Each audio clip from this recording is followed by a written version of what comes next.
Hi hello ಎಲ್ಲರಿಗೂ ನಮಸ್ಕಾರ. ನನ್ನ ಕಾಲ್ಪನಿಕ ಕಥಾಲೋಕ ಯೂಟ್ಯೂಬ್ ಚಾನಲ್ಗೆ ಸ್ವಾಗತ.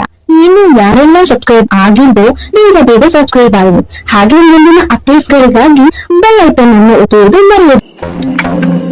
ಶೇರ್ ಕಮೆಂಟ್ ಮಾಡೋದು ಮರೆಯದು. ನೋಡು, ಇದು list of companies. Next week campus visit ಇರುತ್ತೆ. ಸೊ ಯಾವ ಕಂಪನೀಸ್ ಯಾವಾಗ ಬರುತ್ತೆ ಅನ್ನೋ ಲಿಸ್ಟ್ ಇದು. ಇದನ್ನು ನಾಳೆ ಈ ಬೋರ್ಡ್ ಮೇಲೆ ನೀನು ಬರೀತೀಯ, ಓಕೆ ಎನ್ನಲು ಶೀಟ್ ಹಿಡಿದು ಓಕೆ ಎಂದು ಸಪ್ಪೆ ಮಾರೆಯಲ್ಲಿ ಹೋಗುತ್ತಿದ್ದವಳ ಕೈ ಹಿಡಿದು ತನ್ನೆಡೆಗೆ ಎಳೆದು ನಿಲ್ಲಿಸಿದ ರಭಸಕ್ಕೆ ಅವಳ ಕೈಯಲ್ಲಿದ್ದ ಶೀಟ್ ಮೀಲಾರುತ್ತಾ ನೆಲ ನೋಡಿತು. ಇವರಿಬ್ಬರ ನೋಟ ಬೆಸೆದಿತ್ತು. ಲೂಸಿಯಾ, ಏನಿದು, ಪೇಪರ್ ಬಿತ್ತು ಎಂದು ಉರಿದು ಬಿದ್ದಳು. ಅವಳ ಲಿಪ್ಸ್ ಮೇಲೆ ಕೈ ಬೆರಳಿಟ್ಟವ, ದಾರಿಲಿ ಯಾವುದಾದ್ರೂ ಮುದ್ದಾಗಿ ಕಾಣೋ ಮಗುನ ನೋಡಿದ್ರೆ ಏನು ಮಾಡ್ತೀಯಾ ಎಂದು ಕೇಳಿದ. ಈ ಟೈಮ್ನಲ್ಲಿ ಈ ಪ್ರಶ್ನೆ ಯಾಕೆ, ಗೆಸ್ ಮಾಡಿ ಅಂತ ಹೇಳಿದ್ದೆ. ಮುಂದೆ ನೋಡೋಣ ಬನ್ನಿ. ಏನು ನಿಮ್ಮ ಗೋಳು, ಮನೆಗೆ ತಡ ಆಯಿತು, ಈಗೇನು ನಿಮ್ಮ ರಾಧಾ ಅಂತ ಸೊಟ್ಟ ಮೂತಿಯಲ್ಲಿ ಕುಸುಕಿದ್ದಳು. ನಗುತ್ತಲೇ, ಈಗೇನು ಹೇಳೋಕೆ ಬಾಯಿಲ್ವಾ? ಅವನದು ಅದೇ ಹಠ.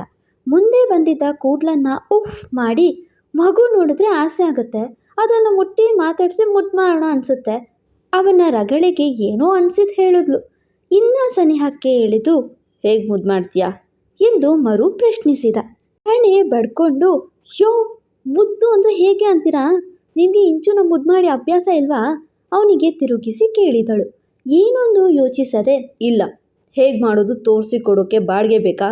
ಧ್ವನಿಯಲ್ಲಿ ಪ್ರೀತಿ ಇತ್ತು, ಆದರೂ ಸಿಟ್ಟು ಬಂದಂತೆ ತೋರಿಸ್ತಿದ್ದ. ಅವನ ಹಣೆಗೆ ಬೆರಳಲ್ಲಿ ತಳ್ಳಿ, ಬುದ್ದು ಏನಾರ ಆಯಿತು, ಮೊದಲಿಗೆ ಮಗುನ ಹತ್ರ ಕರೆದು ಇಲ್ಲ ಎತ್ಕೊಂಡು ಎನ್ನುವಾಗಲೇ ಹಣೆಗೆ ತಿವಿದವಳ ಮೇಲೆ ಕೋಪಿಸಿಕೊಳ್ಳದೆ, ಹತ್ತಿರ ಇದೆ ಮುಂದೆ ಎಂದಿದ್ದ.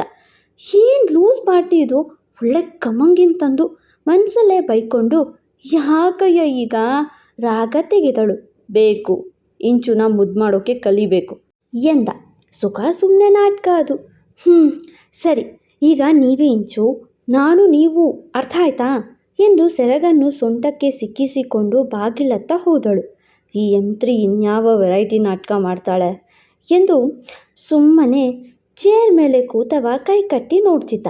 ಹಾಗೆ ಬಾಗಿಲು ತೆರೆದು ಅವನಂತೆ ನಡೆಯುತ್ತಾ, ಇಂಚು ಎಂದು ಅವಳ ಧ್ವನಿಯಲ್ಲಿ ಕೂಗಿ, ಈಗ ನಾನು ಬಿಳಿ ಗೋರಿಲ್ಲ ಎಂದು ಹಣೆ ಚಚ್ಕೊಂಡು ಪುನಃ ಬಾಗಿಲತ್ತ ಹೋಗಿ ರೀಟೇಕ್ ತಗೊಂಡು ಧ್ವನಿ ಗಡಸು ಮಾಡಿ, ಇಂಚು ಇಂಚು. ಲ್ಯಾಪ್ಟಾಪ್ ಬ್ಯಾಗ್ ಹಿಡಿದಂತೆ ನಡೆದು ಬಂದು ಬ್ಯಾಗ್ ಪಕ್ಕ ಇಟ್ಟು ಕಾಲರ್ ಬಟನ್ ಲೂಸ್ ಮಾಡಿ ಇಂಚು ಬಳಿ ಬಂದು, ಅಂದರೆ NRI ಬಳಿ ಬಂದು, ಓನ್ ಮಾಡ್ತಿದ್ದೆ ಬಂಗಾರಿ ಎಂದು ಕೇಳುತ್ತಾ ಕೆನ್ನೆ ಹಿಂಡಲು ಬೀಜಿ ಹಾಟು ಏರುಪೇರು. ಓ ಗೌರವ್, ಪಕ್ಕ ಉಳಿಪಿದ್ದಿದ್ಯಾ ಕಣೋ, ಈ ಗಂಡು ಬೀರಿಗೆ ಫ್ಲಾಟ್ ನೀನು. ಅವನ ಮನಸ್ಸು ಮಾತಾಡ್ತು. ಸುಮ್ಮನೆ ಕೂತಿದ್ದವನ ಇಂಚು ಎಂದು ಭಾವಿಸಿ, ತಗೋ ಬಂಗಾರ ಚಾಕಿ ಎಂದು ಅಲ್ಲಿದ್ದ ಚಾಕ್ ಪೀಸ್ ಕೊಡಲು NRIಗೆ ನಗು ಬಂತು. ಯಾಕೆ ಮುದ್ದು ಸಪ್ಪಗಿರೋದು, ಜೋಜಿ ಮಾಡಿಲ್ಲ, ನಾನು ತಾಚಿ ಮಾಡಿಸ್ಲಾ ಎಂದು ಕೇಳ್ತಾ ಗಲ್ಲ ಹಿಡಿಯಲು ಅವಳ ಮುದ್ದು ಮಾತಿಗೆ ಹುಡುಗನಿಗೆ ಹುಚ್ಚೇರಿತು. ಎಷ್ಟು ಮುದ್ದಾಗಿದೆಯಾ ಬಂಗಾರ ಎನ್ನುತ್ತಾ ಕೆನ್ನೆ ಹಿಂಡುತ್ತಿದ್ದವಳಿಗೆ ಅದು NRI ಎನ್ನುವ ಪರಿಯೇ ಹೋಯಿತು. ಸಾರಿ ಬಂಗಾರ, ಲೇಟ್ ಆಯಿತು, ಇನ್ಮೇಲೆ ಬೇಗ ಬಂದು ನಮ್ಮ ಮುದ್ದು ಜೊತೆ ಊಟ ಮಾಡಿ ಕತೆ ಹೇಳುತ್ತಾ ತಾಚಿ ಮಾಡಿಸುವೆ ಆಯಿತಾ, ಈಗ ಚಾಕಿ ಜೊತೆ ಪಪ್ಪಿ ಫ್ರೀ ಎನ್ನುತ್ತಿರುವ ಹುಡುಗಿ ಕಣ್ಣಿಗೆ ಇಂಚು ಅಷ್ಟೇ ಕಾಣಿಸ್ತಿದ್ಲು. ಮುದ್ದು ಮಾತಾಡ್ತಾ ತರಲೆ ಮಾತಾಡ್ತಾ ಕೆನ್ನಿಗೆ ಮುದ್ದಿನ ಅಚ್ಚೇ ಕೊಟ್ಬಿಟ್ಟಿದ್ಲು. ಎಲ್ಲರೂ NRI ಅಂತ ಅಂದ್ಕೊಂಡಿರ್ತೀರ, ನಿಮ್ಮ ಆಸೆ ಈಡೇರಿಸೋಣ ಮುಂದೆ, ಆದರೆ ಸದ್ಯಕ್ಕೆ ಚಂದು ಕೊಟ್ಟಿದ್ಲು. ಕಿಸ್ ಮಾಡಿದ ಮೇಲೆ ಅವನ ಟ್ರಿಮ್ ಮಾಡಿರುವ ಗಡ್ಡ ಕೊಂಚ ಚುಚ್ಚಲು ವಾಸ್ತವಕ್ಕೆ ಬಂದವಳು ಹೆದರಿ ದೂರ ನಿಲ್ಲಲು ಇಷ್ಟೊತ್ತು ಚೇರ್ ಮೇಲೆ ಕೂತಿದ್ದವ ಮೇಲೇರಿ ಒಂದು ಕ್ಷಣ ಶಾಕ್ ಆದ. ಇವಳಿಗೆ ಕ್ಯಾರೆಕ್ಟರ್ ಬದಲಿಸಿದ್ದು ಬಿಟ್ಟರೆ ಪರಿಜ್ಞಾನನೇ ಇಲ್ಲ.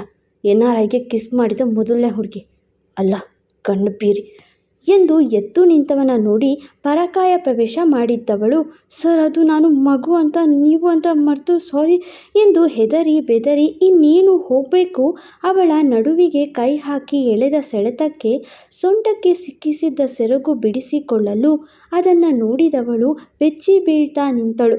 ಸನಿಹಕ್ಕೆ ಎಳೆದವ ಏನೊಂದು ನುಡಿಯದೆ ಅವಳ ಕೆನ್ನೆಗೆ ತುಟಿಯೂರಿದ್ದ. ನಿಜಕ್ಕೂ ಈ ಬಾರಿ ಅದೊಂದು ದೀರ್ಘ ಚುಂಬನವಾಗಿರಲು ರೆಬೆಲ್ ಲೇಡಿ ಫುಲ್ ಚುಪ್. ನಮ್ಮ ಹುಡುಗನೂ ಎಷ್ಟು ಸಹಿಸ್ತಾನೆ ಅಲ್ವಾ, ಎಕ್ಸ್ಪ್ರೆಸ್ ಮಾಡೋಕ್ಕೆ ಸ್ಟಾರ್ಟ್ ಮಾಡಿದ್ದಾನೆ. ಇನ್ನು ಗೊಂಬೆಯಂತೆ ನಿಂತಿದ್ದವಳ ತನ್ನತ್ತ ತಿರುಗಿಸಿ, ಆಗ್ತಿಲ್ಲ ಚಂದನ. ದಿನ ದಿನ ನಿನ್ನ ಮೇಲಿನ ಹುಚ್ಚು ಹೆಚ್ಚಾಗ್ತದೆ. ನಿನ್ನ ಮಾತು, ನಿನ್ನ ಎಕ್ಸ್ಪ್ರೆಷನ್, ನಿನ್ನ ಮುದ್ದು ಮುದ್ದು ಕೋಪ ನನ್ನ ತಲೆ ಕೆಡಿಸ್ತಿದೆ. ಇದಕ್ಕೆಲ್ಲ ಏನು ಹೆಸರು ಕೊಡಬೇಕು ನನಗೂ ಗೊತ್ತಾಗ್ತಿಲ್ಲ. But NRI ಕೆಡ್ತಿದ್ದಾನೆ. ಕೆಡ್ತಿರೋ ಎಲ್ಲ ಲಕ್ಷಣ ನನಗೆ ಗೊತ್ತಾಗ್ತಿದೆ ಎಂದವ. ಹಾಗೆ ಅವಳ ಕಿವಿಗೆ ಅವನ ಬಿಸಿ ಉಸಿರನ್ನು ಊದುತ್ತಾ ಮೈ ಚಳಿ ತರಿಸಲು ಹುಡುಗಿ ಅವನ ಹೊಸ ವರಸಿಗೆ ಫುಲ್ ಶಾಕ್ ಆಗಿದ್ದಳು. ಬೆಳಿಗ್ಗೆಯಿಂದ ಹೇಳೋಣ ಅಂದ್ಕೊಂಡೆ ಎನ್ನುತ್ತಿದ್ದವನ ನೋಟಕ್ಕೆ ದಂಗಾಗಿ ಕರೆಂಟ್ ಹೊಡೆದ ಕಾಗೆಯಂತೆ ನಿಂತಿರಲು ಚಂದು ಹಾಗೆ ನಕ್ಕವ. You are simply gorgeous and is too attractive ಎನ್ನಲು ಅವಳಿಗೆ ಖುಷಿಗಿಂತ ಅಚ್ಚರಿಯೇ ಹೆಚ್ಚಾಗಿತ್ತು. ನೀನು ಪ್ರತಿದಿನ ನನ್ನ ಭಾವನೆಗಳನ್ನು ಬದಲು ಮಾಡ್ತಿದ್ಯಾ ಎನ್ನುತ್ತಾ ಅವಳ ತುಟಿಯನ್ನು ಗಮನಿಸಿ, ನಿನ್ನ ಮೇಲೆ ಅತಿಯಾದ ಕಾಳಜಿ ಮತ್ತು ಅದಕ್ಕೆ ಕಾರಣ ನಿನ್ನೆಯಷ್ಟೇ ತಿಳಿತು. ಆದರೆ ಆ ಫೀಲಿಂಗ್ಸ್ ಬರೋಕ್ಕೆ ಕಾರಣ ನೀನೇ ಎಂದವ. ಇನ್ನೊಂದು ಹೆಜ್ಜೆ ಮುಂದಿಟ್ಟು ಅವಳ ಕೆನ್ನೆಗೆ ತನ್ನ ಬೆರಳಲ್ಲಿ ಸವರಲು ಹುಡುಗಿ ಫುಲ್ ಶಿವರು. ಅವಳು ಕೆನ್ನೆಗೆ ತನ್ನ ಟ್ರಿಮ್ಡ್ ಕೆನ್ನೆ ತಾಗಿಸುತ್ತಾ ಕಿವಿ ಬಳಿ ಏನೋ ಹೇಳಲು ಸನಿಹ ಬಂದಿದ್ದೆ ಸೀರೆಯನ್ನು ಮುದ್ದೆ ಮಾಡ್ತಾ ನಿಂತವಳು ಕಣ್ಣು ಮುಚ್ಚಿಬಿಟ್ಟಳು. ಐ ಥಿಂಕ್ ಐಮ್ ಎಂದು ಹೇಳುತ್ತಿರಲು ಅವಳ ಎದೆಯಲ್ಲಿ ಶಬ್ದ ಲಬ್ ಡಬ್ ಶುರುವಾಯಿತು. ಅವಳನ್ನು ಒಮ್ಮೆ ಗಮನಿಸಿದಾಗ ಅದೇನಾಯಿತು. ತಕ್ಷಣ ಅವಳ ಹಿಡಿತ ಬಿಟ್ಟ. I will drop you to home, car ತೆಗಿತೀನಿ ಬಾ ಎಂದು ಹಿಡಿತ ಬಿಟ್ಟು ಅಲ್ಲಿಂದ ಕ್ಷಣವೂ ನಿಲ್ಲಲಿಲ್ಲ. ಇವನ ಈ ಹೊಸ ಪರಿಗೆ ಹುಡುಗಿ ಮನಸ್ಸು ಅರ್ಥ ಮಾಡಿಕೊಳ್ಳುವುದರಲ್ಲಿ ಸಫಲವಾಗುವುದಾ ನೋಡೋಣ. ಕಾರಲ್ಲಿ ಕೂತ ಇಬ್ಬರೂ ಒಂದೂ ಮಾತಾಡಲಿಲ್ಲ. ಅವನಿಗೆ ಅವಳ ಫೀಲಿಂಗ್ಸ್ ಬಗ್ಗೆ ಚಿಂತೆ, ಇವಳಿಗೆ ಆ ಕಿಸ್ ಕೊಟ್ಟ ಕಾರಣದ ಚಿಂತೆ. ಕಿಸ್ಗೆ ಕ್ಲಾರಿಟಿ ಕೊಡ್ತಾನ NRI ನೋಡೋಣ. ಇದೇನಾಯಿತು ನನಗೆ? ಗೌರವ್ ಸರ್ ಕಿಸ್ ಮಾಡೋಕ್ಕೆ ಕಾರಣ ಏನು? ಲವ್ವಾ?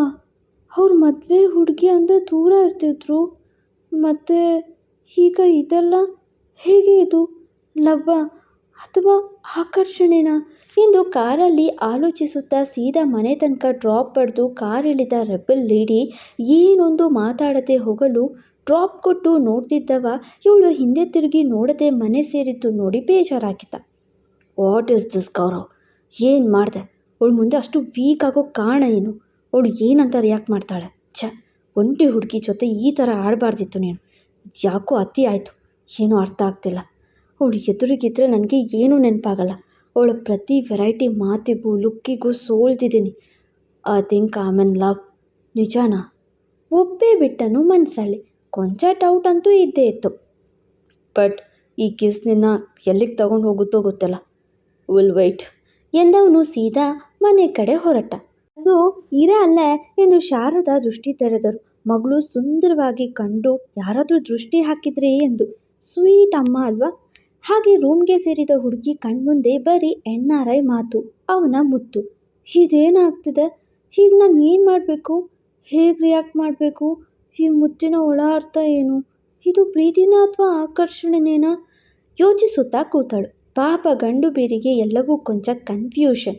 ಹಾಗೆ ಗೌರವ್ ಅದನ್ನೇ ಯೋಚಿಸುತ್ತಾ ಏನೋ ಖುಷಿಯಲ್ಲಿ ಮನೆಗೆ ಬರಲು ಅಜ್ಜಿ ಮತ್ತು ತಾತ ಇಬ್ಬರು ಸಪ್ಪೆ ಮಾರೆಯಲ್ಲಿದ್ದರು. ಬ್ಯಾಗ್ ಮೊಬೈಲ್ ಟೇಬಲ್ ಮೇಲೆ ಇಟ್ಟವ. ಏನಾಯಿತು ಗ್ರಾನಿ? ಬಂದ ತಕ್ಷಣ ಕೇಳಿದ ಗಾಬರಿಯಲ್ಲಿ. ಏನಂತ ಹೇಳೋದು ನಾವು? ಬರ್ತ್ಡೇ ಪಾರ್ಟಿಲಿ ಇಂಚು ಹತ್ರ ಅವಳಮ್ಮ ಬಗ್ಗೆ ಕೇಳಿ ಬಂದಿದ್ದ ಸಾವಿತ್ರಿ ಸಂಗೀತ ಅವಳಿಗೆ ಅಮ್ಮನ ಹುಚ್ಚು ಹಿಡ್ಸಿದ್ದಾರೆ ಎಂದು ನೋವು ನುಂಗುತ್ತಾ ಹೇಳಿದ್ರು ವಸುಂಧರ. ಹಸುಗೂಸಿನ ಮನಸ್ಥಿತಿ ನೆನೆರಿ. ಪಾಪ ಅಲ್ವಾ? ಅಪ್ಪ ಇಲ್ಲ, ಅಮ್ಮ ಇಲ್ಲ, ಬೇರೆಯವರ ಅಪ್ಪ ಅಮ್ಮ ಜೊತೆ ಹೋಗುವ ಮಗು ನೋಡಿದ್ರೆ ಅವಳ ಫ್ರೆಂಡ್ ಅಪ್ಪ ಅಮ್ಮ ಜೊತೆ ಕೇಕ್ ಕಟ್ಟಿಂಗ್ ನೋಡಿ ಪಾಪ ಅದೆಷ್ಟು ನೋವು ಪಟ್ಟಿರೋದಿಲ್ಲ. ಅದಕ್ಕೆ ಮೊದಲು ಮದುವೆ ಆಗಿ ಆ ಕೂಸಿಗೆ ಒಂದು ತಾಯಿನ ತಾ ಅಂತ ಹೇಳಿದ್ದು. ಈಗ ಪುಟ್ಟ ಮಗು ಅಮ್ಮ ಅಮ್ಮ ಅಂತ ಯಾರನ್ನು ಕರಿಬೇಕು ಅಂತ ಹೇಳುತ್ತಿದೆ. ಏನು ಹೇಳ್ತೀಯಾ? ಕೋಪದಲ್ಲಿ ಅಲ್ಲಿದ್ದ ಸೋಫಾ ಮುಂದೆ ಕೂತಿದ್ದ ಅಜ್ಜ ಬುದ್ಧಿ ಶುರು ಮಾಡಿದ್ರು. ಈ ಥರ ರಗಳೆ ಸಾಕಷ್ಟು ನೋಡಿದ್ದವನಿಗೆ ಇದು ಹೊಸತಲ್ಲ ಅನ್ನುವಂತೆ ಎಲ್ಲದಕ್ಕೂ ಒಂದೇ ಸೊಲ್ಯೂಷನ್. ಎಕ್ಸಾಮ್ ಮುಗಿಲಿ, ಜರ್ಮನಿಗೆ ಹೋಗ್ತೀವಿ. ಅಲ್ಲಿ ಯಾರೂ ಅಮ್ಮ ಅಂತ ನೆನಪಿಸೋಕೆ ಇರೋದಿಲ್ಲ. ಕೋಪದಲ್ಲಿ ನುಡಿದ. ಸದ್ಯಕ್ಕೆ ಅವನಿಗೂ ಕ್ಲಾರಿಟಿ ಇಲ್ವಲ್ಲ ಚಂದನ ವಿಷಯದಲ್ಲಿ, ಅದಕ್ಕೆ ಆ ರೀತಿ ಹೇಳ್ದ. ವಸುಂಧರೆ ಈ ಬಾರಿ ರೇಗಿದರು. ಮುಚ್ಚು ಬಾಯಿ. ಒಂದು ಹೆಣ್ಣು ಮಗುನ ಸಾಕೋದು ಎಷ್ಟು ಕಷ್ಟ ಗೊತ್ತೇನೋ? ಕೂತಿದ್ದವರು ಮೇಲೆತ್ತು ನಿಂತು ಆ ಮಗುನ ನೋಡ್ಕೊಳ್ಳೋಕ್ಕೆ ಸದ್ಯಕ್ಕೆ ನಾನಿದ್ದೀನಿ, ಇನ್ನು ಈ ಭೂಮಿ ಋಣ ಯಾವಾಗ ಮುಗಿಯುತ್ತೋ ನನಗೆ, ನಾನು ಭೂಮಿಗೆ ಗುಡ್ ಬೈ ಹೇಳ್ತೀನಿ ಎನ್ನುತ್ತಾ ಕಣ್ಣು ತುಂಬಿ ನುಡಿಯಲು ಅವರ ನೋವು ಸಂಕಟ ಹೆದರಿಕೆ ಅರಿತವ. ಅಜ್ಜಿ ಪ್ಲೀಸ್ ಎಂದು ಮುಂದೆ ಮಾತು ಬೇಕೆನಿಸಿದವನ ಮಾತು ನಿಲ್ಲಿಸಿ, ಅವಳೀಗ ಪುಟ್ಟು ಕೂಸು, ಮುಂದೆ ಹೀಗೆ ಇರೋದಿಲ್ಲ. ಹೆಣ್ಮಗು ಅದು, ಹೆಣ್ಣಾಗುವಳು, ಹಾಗೆ ಮಾಡ್ತೀಯಾ ಕಿರುಚಿದರು. ಅವಳ ಚಿಕ್ಕ ಪುಟ್ಟ ಸಣ್ಣ ದೊಡ್ಡ ಹೆಣ್ಣಿನ ವಿಚಾರವನ್ನು ಹೇಗೆ ಆ ಮಗು ನಿನ್ನ ಬಳಿ ಹೇಳ್ಕೊಳ್ಳುತ್ತಾ ಪ್ರಶ್ನೆ ಮಾಡಿದರು.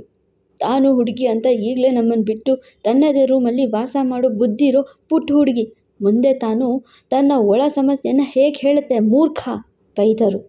ಅವಳ ಬೇಕು ಬೇಡ ಕೇಳೋಕೆ ತಾಯಿ ಬೇಕು ಕಣೋ. ಆ ಮಗು ಇನ್ನೆಷ್ಟು ದಿನ ಅಮ್ಮ ಎಲ್ಲ ನೋವು ಅನುಭವಿಸ್ಬೇಕು ಹೇಳುತ್ತಾ ಮುಂದಿದ್ದ ಅಜ್ಜಿ ಮಾತಿಗೆ ಈ ಬಾರಿ ಗೌರವ್ ಬಳಿ ಉತ್ತರವಿಲ್ಲ. ನಿಂಗೂ ಯೌವನ ಹೀಗೆ ಇರುತ್ತಾ? ಮುಪ್ಪು ಬಾರದ? ಬೇರೆ ದೇಶಕ್ಕೆ ಹೋದರೆ ಅಲ್ಲಿ ತಾಯಿ ನೆನಪಾಗೋದಿಲ್ವಾ? ಯಾಕೆ ಆ ದೇಶದಲ್ಲಿ ತಾಯಂದಿರಿಲ್ವಾ? ಮೂರ್ಖ, ತಾಯಿ ಬೇಕು ಕಣೋ. ನಿನಗೆ ಹೆಂಡತಿ ಬೇಡದು ಹೋದರೂ ಅವಳಿಗೆ ತಾಯಿ ಬೇಕು ಬೇಕು ಎಂದು ಮನಸ್ಸಲ್ಲಿದ್ದ ನೋವು ಪೂರ ಹೊರಹಾಕಿ ಅತ್ತರು ಪಾಪ ವಸುಂಧರ ಅಜ್ಜಿ. ವಸು, ಸಮಾಧಾನ ಮಾಡ್ಕೊ. ಅಜ್ಜ ಸಂಭಾಳಿಸಿ, ಗೌರವ, ನೀನು ಮದುವೆ ಆದರೆ ಈ ಮನೆಗೆ ಸೊಸೆ ಬರೋಕ್ಕಿಂತ ಹೆಚ್ಚು ಇಂಚುಗೆ ತಾಯಿ ಬರ್ತಾಳೆ. ಆ ಪುಟ್ಟ ಮಗುವಿನ ಮನಸ್ಸಿಗೆ ಘಾಸಿ ಮಾಡಬೇಡ ಎಂದು ಕೈ ಮುಗಿದು ಒಳಗಡೆ ಹೋದರು. ಈಗ ಗೌರವ್ ಮನಸ್ಸು ಅದರತ್ತ ಆಲೋಚನೆ ಮಾಡೋಕ್ಕೆ ಶುರು ಮಾಡುತ್ತಾ ನೀಲುಕದ ಲೋಕಕ್ಕೆ ಹೋದಂತೆ ಒಬ್ನೇ ಗಾರ್ಡನ್ನಲ್ಲಿ ವಾಕ್ ಮಾಡೋಕ್ಕೆ ಶುರು ಮಾಡಿದ್ದ. ಮನಸ್ಸಲ್ಲಿ ಅದಾಗಲೇ ಚಂದನ ಮೇಲೆ ಪ್ರೀತಿ ಉಕ್ಕಿದೆ. ಈಗ ಪುಟ್ಟ ಮಗುವಿಗೆ ತಾಯಿಯ ಅವಶ್ಯಕತೆ ಅರಿತವನ ಮುಂದಿನ ನಿರ್ಧಾರ ಏನು ನೋಡೋಣ. ಇತ್ತ ಮುದ್ದು ಚಂದುಗೆ ತಲೆಯಲ್ಲಿ ಈಗ ರಾಶಿ ರಾಶಿ ಪ್ರಶ್ನೆಗಳು. ಅವನನ್ನ ಪ್ರೀತಿ ಮಾಡ್ತೀನಿ ಅಂತ ಹೇಳಿದ್ದೆ ಅರ್ಥ ಇರೋದು. ನಾನು ಆಗ ಅವ್ರ ಭಾವನೆಗಳ ಬಗ್ಗೆ ಯೋಚಿಸ್ತಿದ್ದೆ. ಅವಯ್ಯ ಕಿಸ್ ಮಾಡಿ I will drop you to home ಅಂದರೆ ಏನರ್ಥ ಎಂದು ಕೆನ್ನೆ ಮೇಲೆ ಕೈ ಇಟ್ಟು ಆಲೋಚಿಸುವಾಗ ಶಾರು ಅಪ್ಪ ಚೆನ್ನರಾಯನ ಧ್ವನಿ ಕೇಳಿ ಹೇಳ್ರಿ ಎನ್ನುತ್ತಾ ಶಾರದಾ ನೀರು ತರಲು ಚೆನ್ನರಾಯನ ನೋಡಿ, ರೀ ಏನಾಯ್ತು ನಿಮಗೆ? ಚಂದು ಕಿರುಚಿದರು ಶಾರದಾ. ಅಮ್ಮನ ವಿಕೃತ ಧ್ವನಿ ಕೇಳಿ ಬಂದವಳ ಕಣ್ಣಿಗೆ ಬಿದ್ದುದು ತಲೆಯಿಂದ ನೀರಿನಂತೆ ಸುರಿದಿದ್ದ ರಕ್ತ. ಅದನ್ನು ಮುಟ್ಟಿ ನೋಡಿಕೊಂಡಿದ್ದ ರಕ್ತಮಯ ಕೈಗಳು, ರಕ್ತಸ್ರಾವದಿಂದ ಕುಗ್ಗಿದ್ದ ಅಪ್ಪ, ಕಣ್ಣು ಮುಚ್ಚಿ ನೆಲಕ್ಕೆ ಕುಸಿದ ದೃಶ್ಯ. ಅಪ್ಪ ಏನಾಯಿತು ಎಂದು ಚೀರುತ್ತಾ ಓಡಿ ಬಂದಳು ಚಂದು. ಮುಂದೆ ಕತೆ ಹೇಗಿದೆ? ಕತೆ ಓದಿ ಸಪೋರ್ಟ್ ಮಾಡಿ ಕಮೆಂಟ್ಸ್ ಮಾಡ್ತಿರೋ ಪ್ರತಿಯೊಬ್ಬ ಎನರ್ಜಿ ಬೂಸ್ಟರ್ಸ್ಗೂ ತುಂಬು ಹೃದಯದ ಥ್ಯಾಂಕ್ಸ್.